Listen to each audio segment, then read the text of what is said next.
Daily news and analysis. We keep you informed and inspired. This is World Today. Hello and welcome to World Today. I'm Ding Hen in Beijing. Coming up, a Chinese white paper calls for working together to build a more just and equitable global governance system. G7 nations promise to support Ukraine in joint declaration. And we're going to explore what is really fueling panda-bound booms so far this year. China says it solves multiple drug cases based on American-provided intelligence. To listen to this episode again or to catch up on our previous episodes, you can download our podcast by searching World Today. First up, China has released a white paper on the country's principles, proposals, and actions on global governance. Foreign Minister Wang Yi says China has consistently played an active role in global governance. He says China champions the building of a community with a shared future for humanity and takes the lead in practicing true multilateralism. The white paper notes that China proposed the Global Governance Initiative, or GGI, to promote a more equitable and just global governance system. It emphasizes safeguarding the international system with the UN at its core, the international order based on international law, and the fundamental norms of international relations based on the principles of the UN Charter.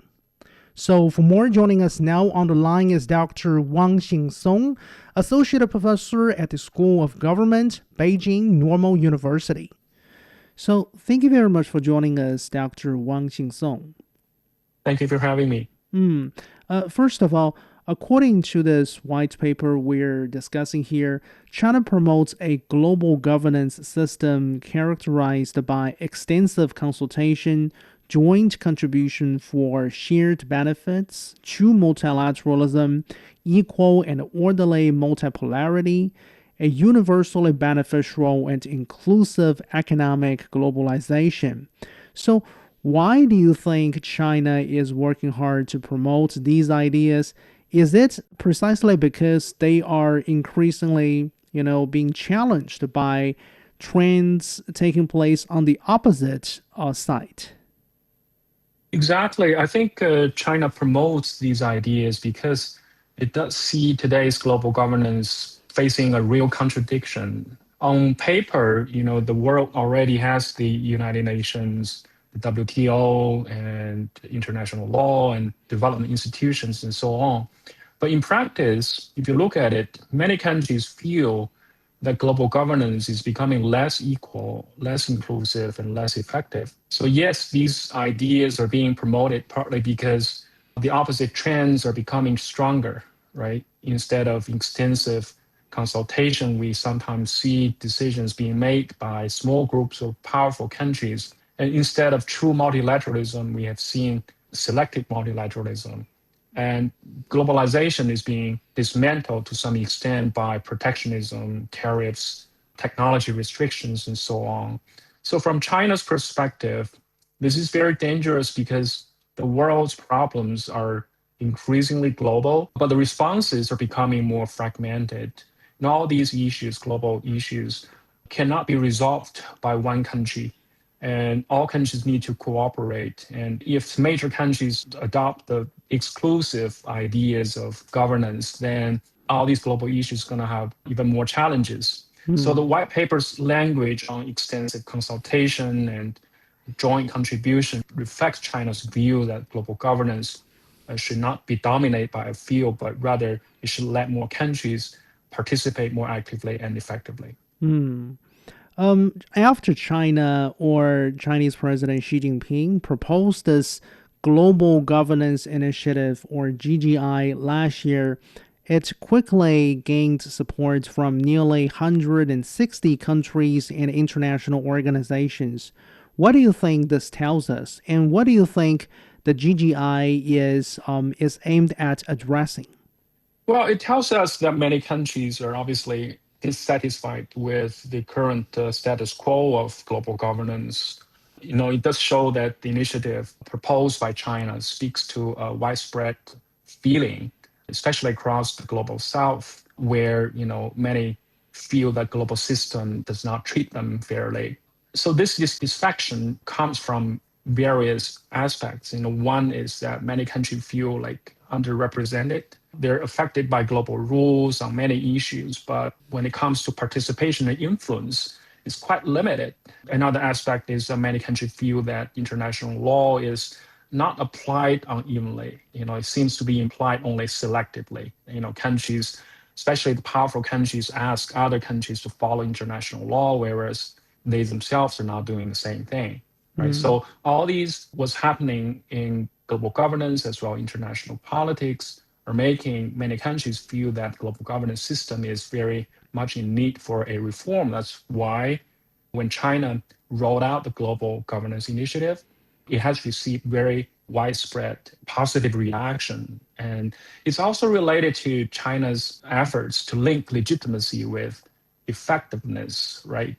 Because a global governance system cannot be legitimate if most countries feel excluded. But if a global governance system cannot be effective, right, and it ends up only producing declarations and not solving problems, and people will also feel frustrated. So China is trying to tell the world that, we have a package of ideas and norms, but at the same time, if you look at what China's been doing, China has contributed tremendously to global governance over the past decades. Yeah. So exactly talking about China's contributions, I mean, global governance is actually a very, very wide-ranging concept that covers the maintenance of global peace, global security, and boosting global development, especially economic development, and tackling common challenges like climate climate change, and some diseases. For example, right now there is an ongoing Ebola epidemic in Central Africa. So, what do you make of China's concrete contributions to each of those areas? Yeah, you're absolutely right in pointing out that China's contribution goes into many layers of global governance because we're faced with many global issues than ever. For example, when it comes to peace and security, China, being a permanent member of the UN Security Council, has a special responsibility. For example, China often emphasizes dialogue, ceasefire, political settlement, and respect for sovereignty. And we have seen this in China's positions on various conflicts that are going on, including the conflicts in Ukraine, the Middle East, and other conflicts. But China is also a very large contributor to the UN peacekeeping. It is one of the largest financial contributors to the peacekeeping missions. It also sends the largest troops among the 5 permanent members of the Security Council. And on development, China has rolled out a global development initiative, but there are many concrete actions. Domestically, China's own poverty reduction is often cited as a major contribution to global poverty alleviation. But externally, China has promoted the Belt and Road Initiative, the Global Development Initiative, and South Cooperation, and so forth. In all these efforts, including financing on infrastructure and agricultural training and so on, are very important because many developing countries need such infrastructures like roads, electricity, and ports. They need capacity in public health, in ICT, and other areas. So development governance becomes very concrete when it comes to China's efforts. And then on climate change, China itself being a major emitter, but has contributed a lot in cutting the CO2 emission by trying to reach carbon neutrality and carbon peak. But more importantly, China has been spearheading the development of global green transition because China is a leading producer and adopter of solar panels, wind power, batteries, electric vehicles, and so on and so forth. So all these are important moves from the China side because it showcases to the rest of the world that a very large developing country can transition successfully and effectively to green technologies. And now China is trying to help the rest of the global south to also make the move in adopting green technologies. You talk about public health. I think China also is very demonstrating a lot of visible behavior and contribution on that regard as well.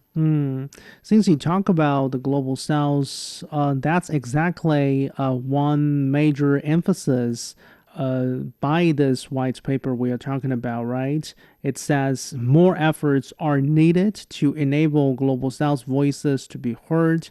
It also says China will always be a member of the global south.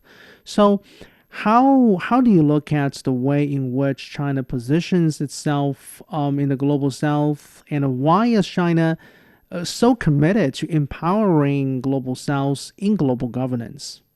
I think it's helpful that we look at this issue from both historical and contemporary dimensions. Historically, China sees itself as part of the world that experienced colonialism, poverty, underdevelopment, and external domination, if not humiliation. So this historical memory is very important because China's diplomacy with Asia, Africa, Latin America, and the Arab world has long emphasized sovereignty, independence, non-interference, and development.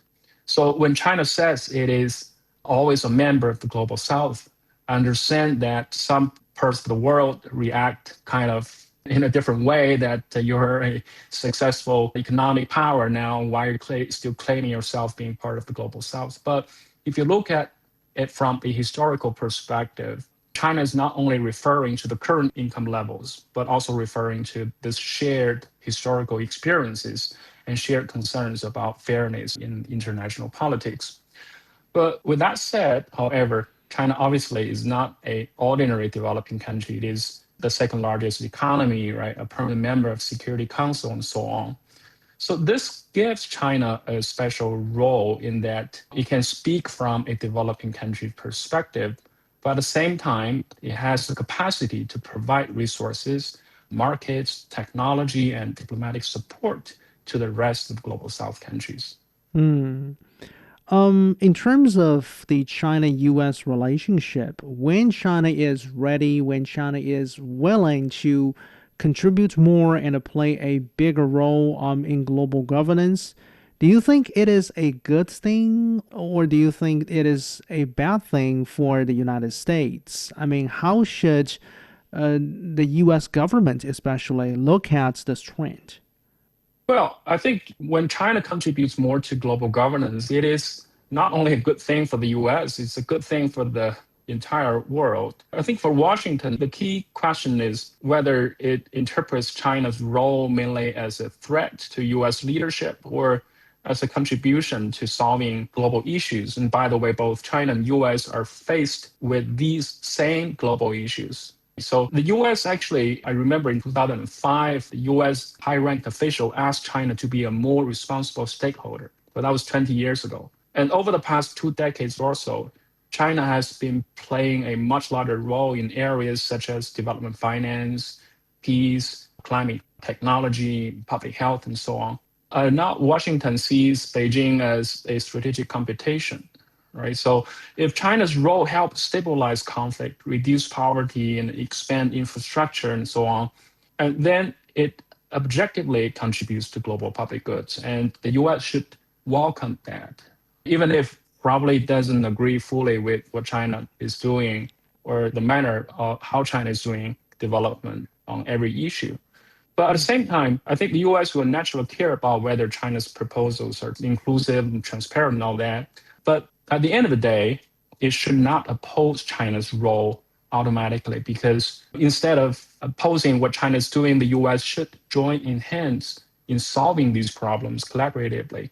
Because at the end of the day, all these global issues are facing not only China, but the US. If the rest of the world settles in poverty, immigration, and hunger, and civil war, and so on and so forth, eventually everybody will suffer from the global issues. So instead of treating China as a threat and using the zero-sum mentality, the US can do a better job in helping China, in supporting China, in working with China on many of these global issues. Thank you very much for joining us today. Dr. Wang Xingsong, Associate Professor at the School of Government, Beijing Normal University. You're listening to World Today. Stay tuned. Hello, I'm Yan Liang, Kramer Chair Professor of Economics at Willamette University. In a rapidly changing world, staying informed has never been more important. World Today delivers sharp analysis, global perspectives, and the stories behind the headlines. It is your trusted source to understand what's shaping our world. World Today, bringing the world closer. You're listening to World Today. I'm Ding Hen in Beijing. Days after the United States and Iran announced a framework deal for peace, what is actually in this particular deal remains unclear. No text of the deal has been made public so far. Iran's Foreign Minister Abbas Araghchi said on Tuesday that the deal would require Israel to withdraw from Lebanon, a condition that Israel has already rejected. A senior Iranian general says the Revolutionary Guards of Iran is going to strike Israel if Israel continues to attack Lebanon.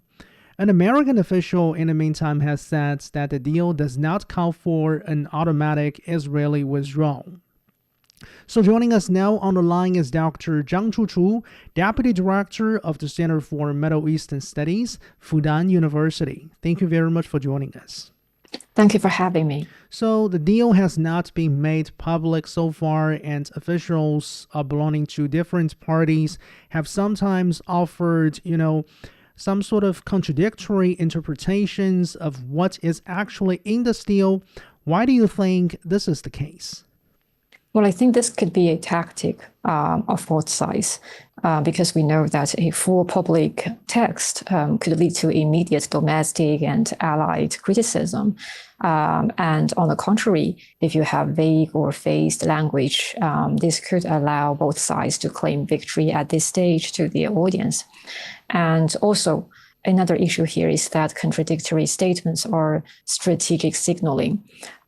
Iranian Foreign Minister Abbas Araghchi, his emphasis on Israeli withdrawal from Lebanon serves Tehran's narratives of resistance, of victory, and also I think he tries to link the bilateral U.S.-Iran track to the Lebanon front. So he keeps alarming and warning the United States and Israel that if you want to stop the war, it's not just with me, but also with my regional allies. However, United States officials denial that the deal mandates withdrawal. I think this actually aims to reassure its ally Israel and also to demonstrate to the Americans that they have not made significant compromise. So overall, I think this ambiguity buys time for the 60-day implementation window, while at the same time it tries to manage expectations. Do you think Israel's refusal to withdraw from Lebanon might risk torpedoing this agreement? Well, I think it carries a sort of uncertainty and variable for what's going to happen next, but it's not an automatic risk of derailment. While Iran has already explicitly framed continued Israeli operations in Lebanon as a violation of the MOU, at least that is what Araghchi has mentioned. And if Israel sustains major strikes or deepens its footprint, Iran says that it could respond by suspending cooperation or even delay nuclear talks or authorize limited actions. However, I think the deal is fundamentally a U.S.-Iran bilateral framework. So far, both Iran and the United States are desperately in need of an MOU. And Israel is not a signatory and has already claimed many times that it is not going to be constrained by this MOU. And I know that the United States holds a leverage over Israel, but in general, the United States is not going to use it since it also faces domestic and alliance constraints. So in general, I think limited targeted Israeli operations against Hezbollah reconstitution might be tolerated if they do not trigger broader Iranian retaliation. Hmm. Talking about the situation in Lebanon, I mean, it's probably true that Hezbollah has been weakened by Israel's current military campaign in Lebanon. But do you think Hezbollah still retains the capability to strike Israel? Well, I think so far, I would say Hezbollah in Lebanon, it has very limited capabilities, but it still retains the ability to make strikes. While Israel's operations since 2024 have actually inflicted heavy losses on Hezbollah in terms of its leadership, its command nodes, its rocket stockpiles, and also its infrastructure. Now the group is weaker than at its peak time during 2023 and early 2024. And it has already struggled with reconstitution under sustained pressure. Also, we know that the government of Bashar al-Assad in Syria has already collapsed, which means that Hezbollah right now, it has lost crucial allies and logistic supports in neighboring countries. Nevertheless, Hezbollah still possesses thousands of rockets and drones and underground infrastructure. So I think it has also already demonstrated post-ceasefire firing capability in response to Israeli attacks. I see. Pakistan represents a very important mediator between Washington and Tehran. And in a Tuesday phone call with his Pakistani counterpart, Chinese Foreign Minister Wang Yi said that the current consensus reached by the US and Iran is far from the end of the process, but rather a new starting point. So, Dr. Zhang, do you agree that negotiations for the next stage are likely to be much more difficult than those leading to the first phase MOU?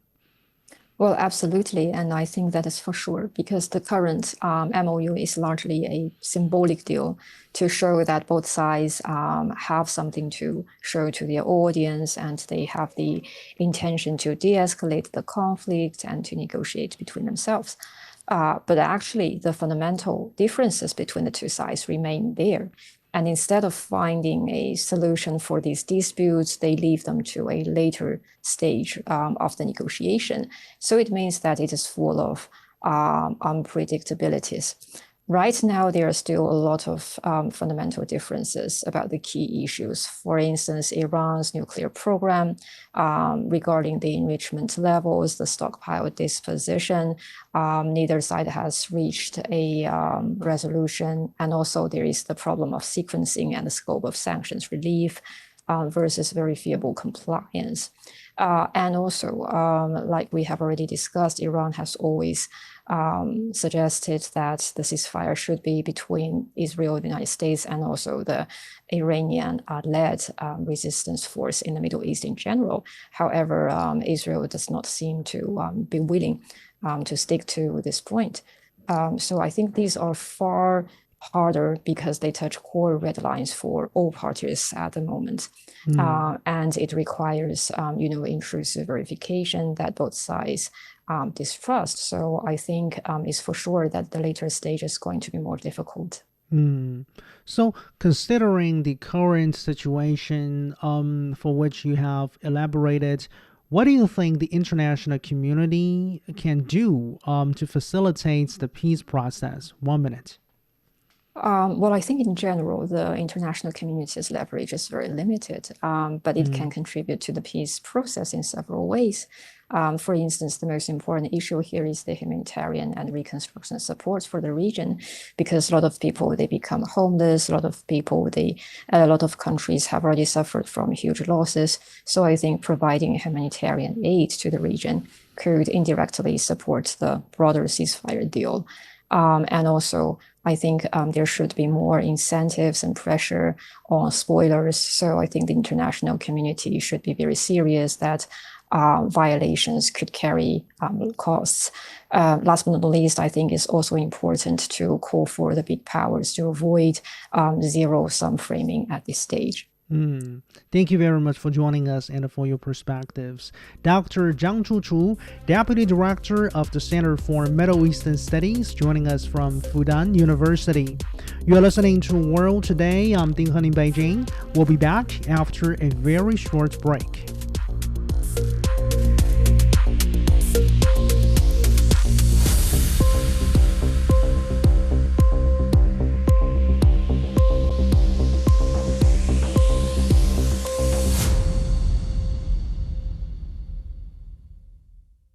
You're back with World Today. I'm Ding Hen in Beijing.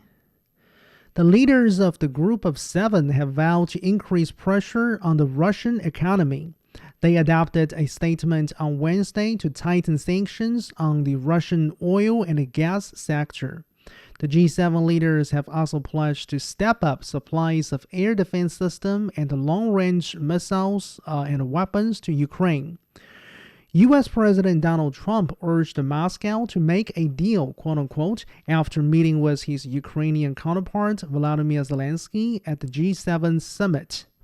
So for more, my colleague Gao Yingshi spoke with Dr. George Zagopoulos, Senior Research Fellow joining us from CIFE, a European research organization.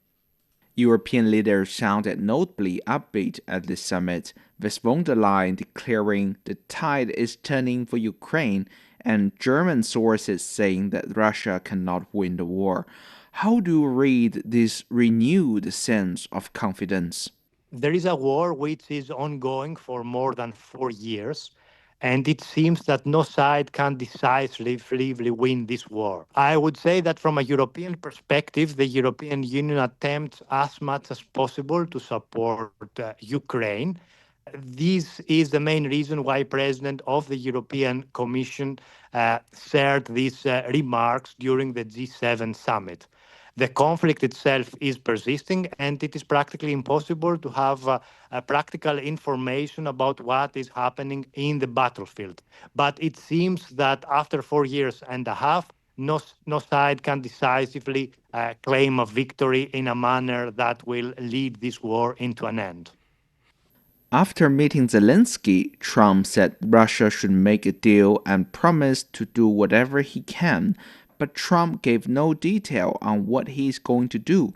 Do you think Ukraine has secured the greater U.S. support it wants? President Trump is dealing with this issue for approximately 16 months, and he has met several times with President Zelensky, and while he has a constant communication with President Putin. He attempts to mediate and solve this conflict, but so far his attempts have not been successful. I would say that the United States is constantly supporting Ukraine, and I see no major change in the American approach. So far, the President of the United States has failed to bring this war to an end, as he had said in his pre-election campaign. So we have to wait and see, but we have to be also very careful because he has made many promises, and practically it's very difficult to mediate and solve the problem, which had started obviously before his victory in the American election. Germany, France, Britain, and Ukraine tabled 5 conditions for a just and lasting peace, including a ceasefire and a European seat at the table. Yet Trump is unlikely to accept preconditions. Is this a roadmap, or Europe is trying to avoid being sidelined?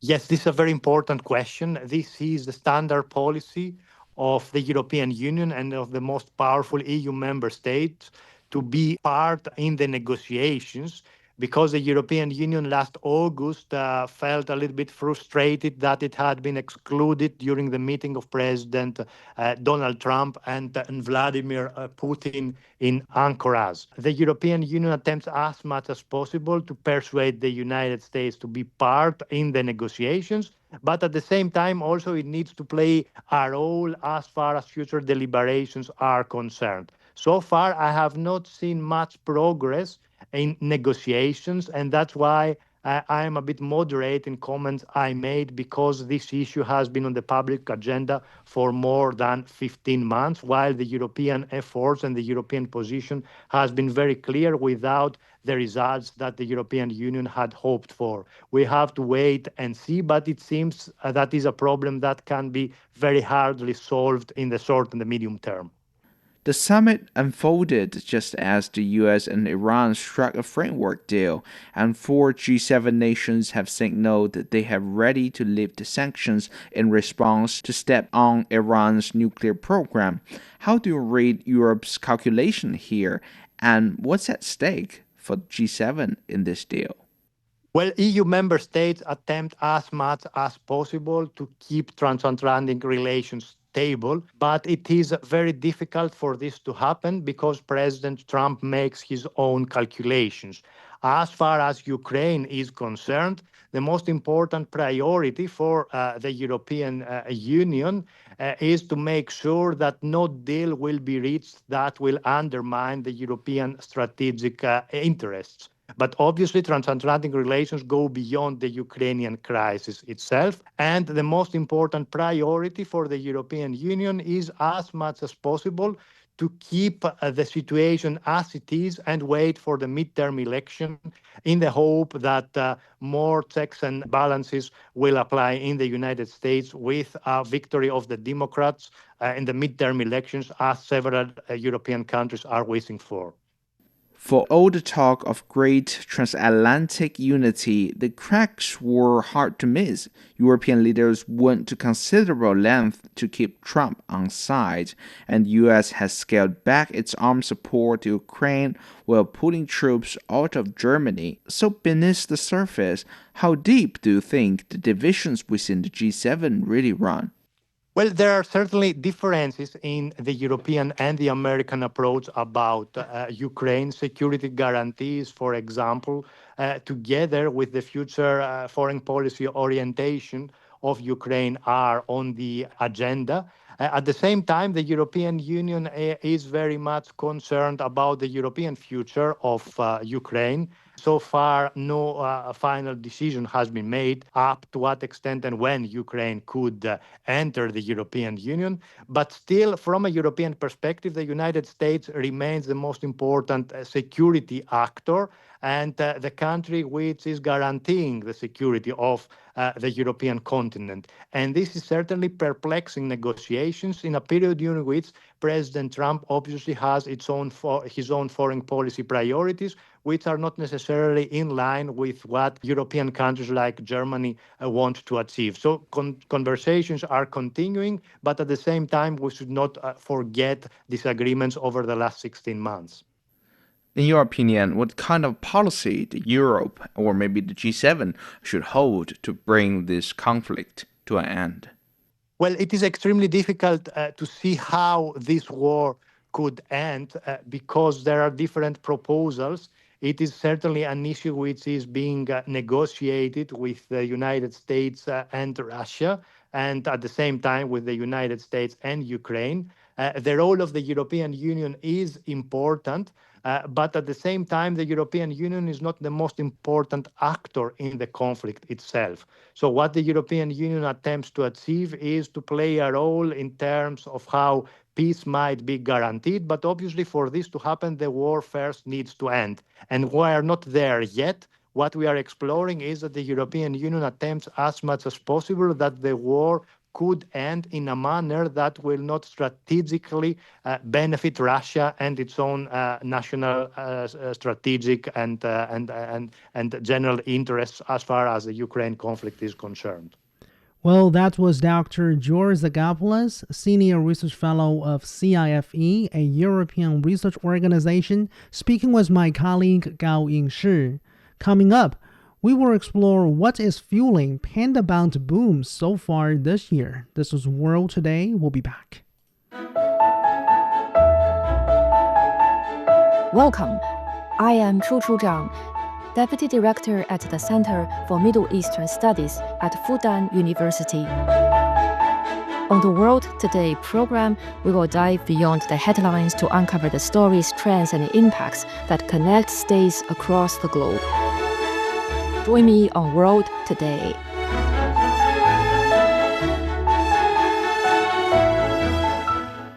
You're back with World Today. I'm Ding Hen in Beijing.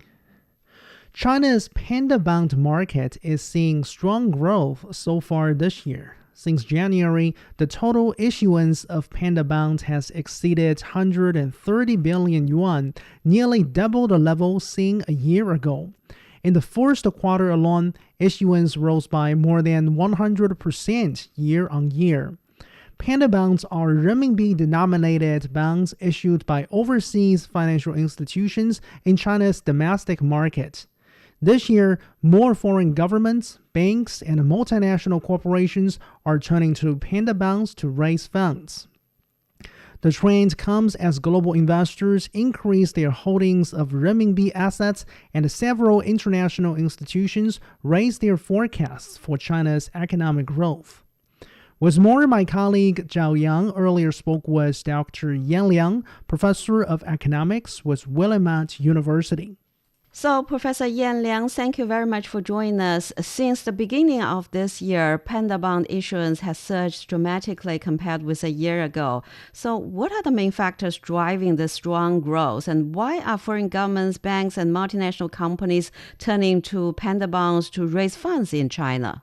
Well, I think that we're seeing, as you mentioned, a mix of issuers this year. They include, sovereign and supranational entities like Kazakhstan and Pakistan's governments, as well as Slovenia, and also repeated issuers like Hungary. They're issuing the panda bonds. And you're also seeing the multinational development banks like New Development Bank and Asian Infrastructure Investment Bank. They are also the frequent issuers. You're also seeing global financial institutions, especially like Deutsche Bank. They made a headline this year with record-breaking 5.5 billion yuan issuance. And there are also many other financial institutions like Morgan Stanley, BNP Paribas, and so on. And also multinational corporations, Volkswagen, BMW, and many others are the notable corporate issuers.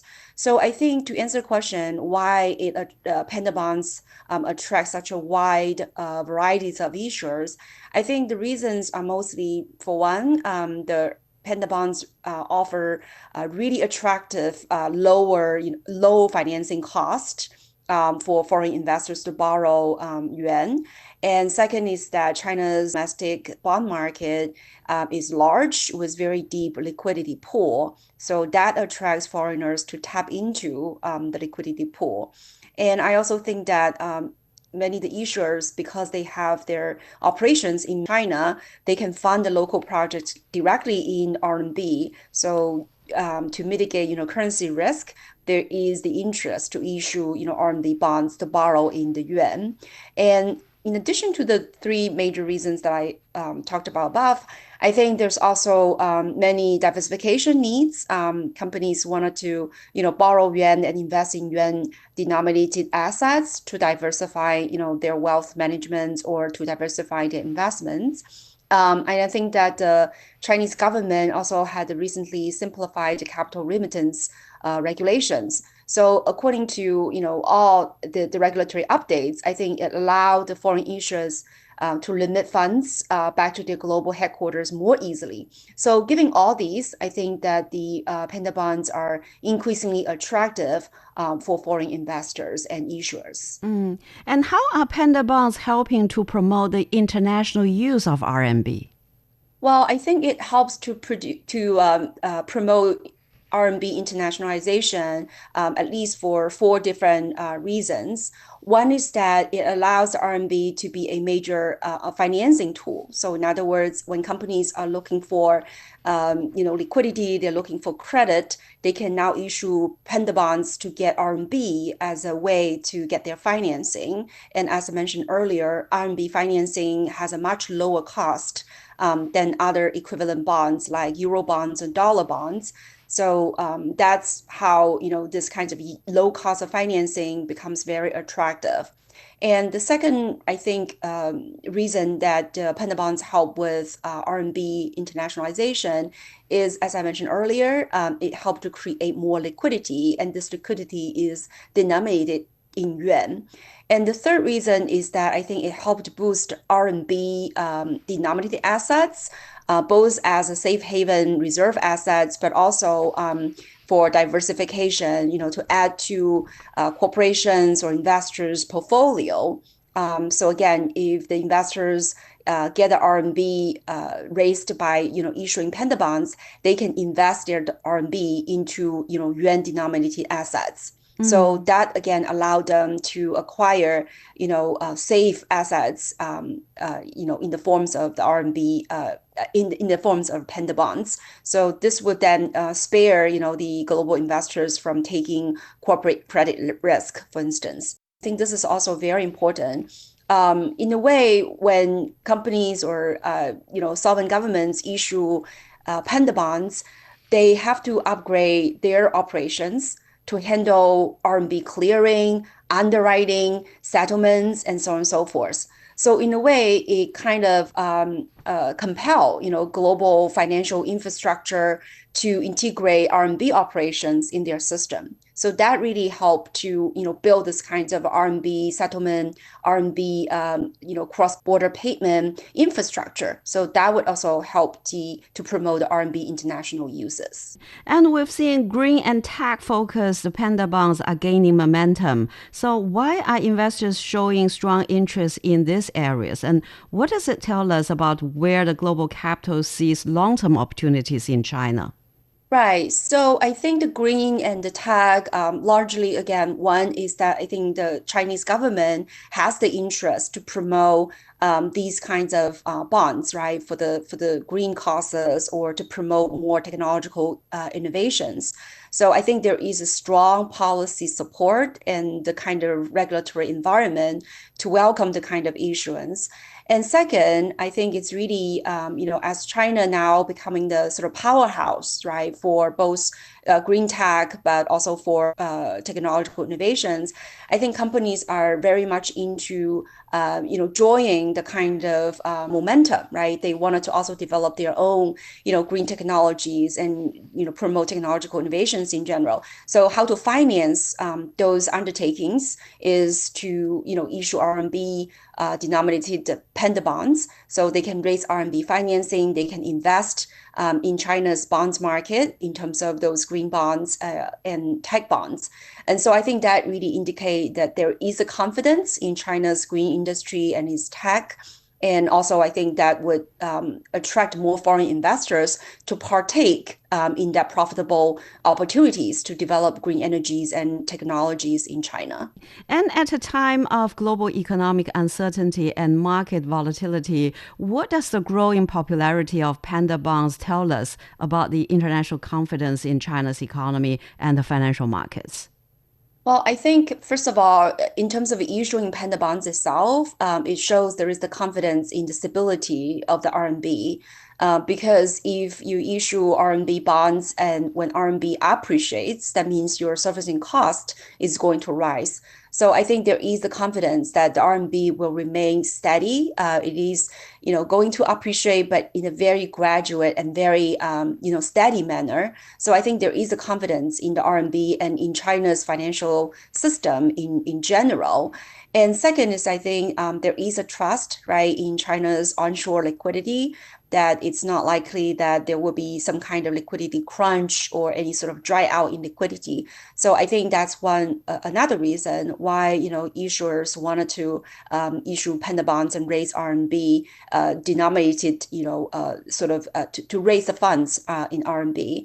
And another reason I think is, again, when you raise the RMB, most of the time you would invest those RMB within China's market. Of course, there are some investors, they raise RMB funds and then they convert it into dollars or euros or other currencies. But still, I think many of the investors, they issue the panda bonds to raise the Chinese yuan to invest in the Chinese onshore markets. So I think that, again, indicates there is the confidence in China's real economy, right? Its growth, as well as its financial system. So bonds, stocks, and other financial instruments are likely, to gain value. There are good investment opportunities. So I think that overall indicate that investors are confident in China's economic growth and financial stability, and also financial opportunities within China's markets. Dr. Yan Liang, professor of economics, joining us from Willamette University, speaking with my colleague Zhao Yang. You're listening to World Today. We'll be back.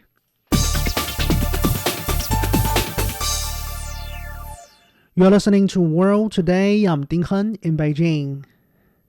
China says anti-drug authorities of China and the United States are maintaining sound cooperative relationships.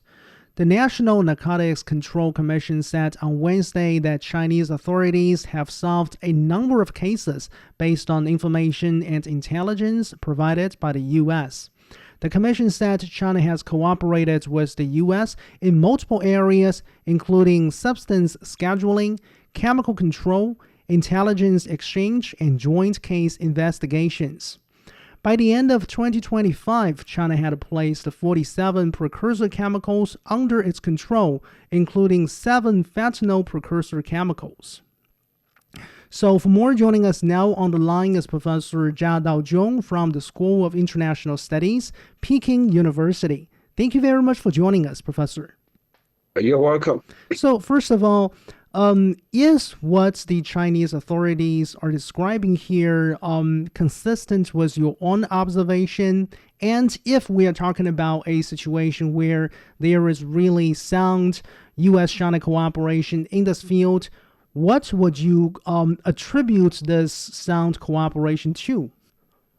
Well, before I answer this question, it's useful to point out that the number of chemical ingredients that can be called precursor chemicals that can be used, in other words, those chemical components that can be put together into fentanyl or other illicit drugs are numerous. Those 47 are based on postmortem investigation, and based on a scientific evaluation, and also based on international recognition. Now, there are many, many more chemicals that can be turned into precursors, but nevertheless, the 47 is internationally recognized as well. Now, to answer your question, what attributed to a smooth cooperation or sound cooperation? Because the symptom, in other words, the bad misuse of fentanyl as a product is primarily in the United States and some in Canada, not so much in Europe, actually, if you attribute that to income. Cooperation really, the momentum begins with what the U.S. government may see as effective. Yeah. So the history of cooperation on fentanyl is rather short. It corresponds to the identification of fentanyl as a leading cause of unnatural death in the U.S.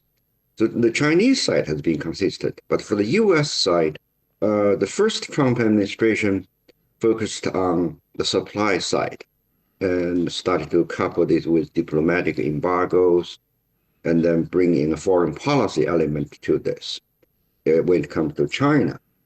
Now, the second, after the first Trump administration, the Biden administration focused on what's called harm reduction. In other words, they focused on providing Narcan and other kind of other medications to treat, and in other words, to help people recover. So the Trump administration, for the Biden administration, to get China to cooperate with the United States in terms of disciplining the criminals, cross-border criminal networks, was at best a secondary issue. So they were happily, I wouldn't say happy, let me take that back.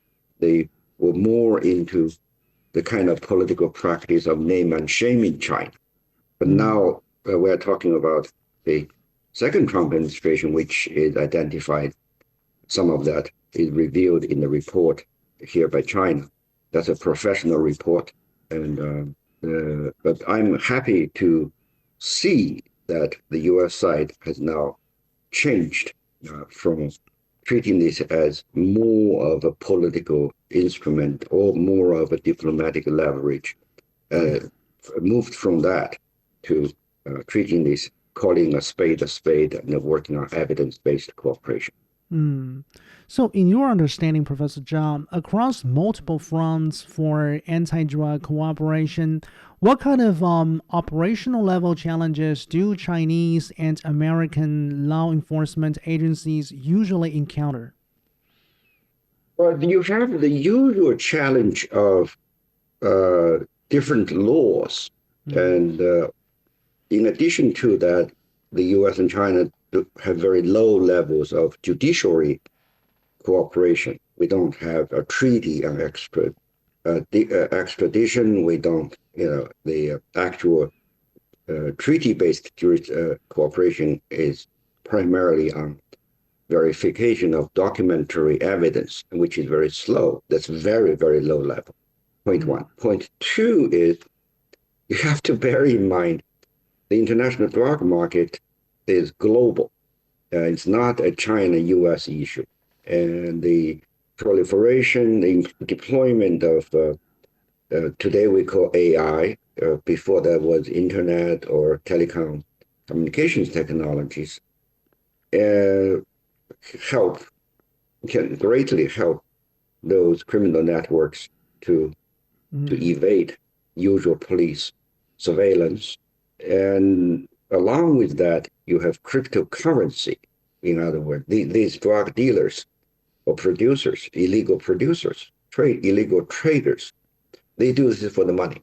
Now they can pay each other, they can get, turned using cryptocurrency. They can also turn cryptocurrency into other real currencies. So everything said, I think the internet element or the technology element is new. And that leads to, coupled with what I said earlier about the low level of judiciary cooperation, it's very difficult. It's challenging. It takes a lot of devotion to the work, to the job, to produce evidence that can go through, live up to the standards of legal law enforcement in both countries. So, Professor, how do you think China and the United States can maintain a professional anti-drug partnerships that will be somehow less affected by the fluctuation of the broader bilateral ties? Briefly.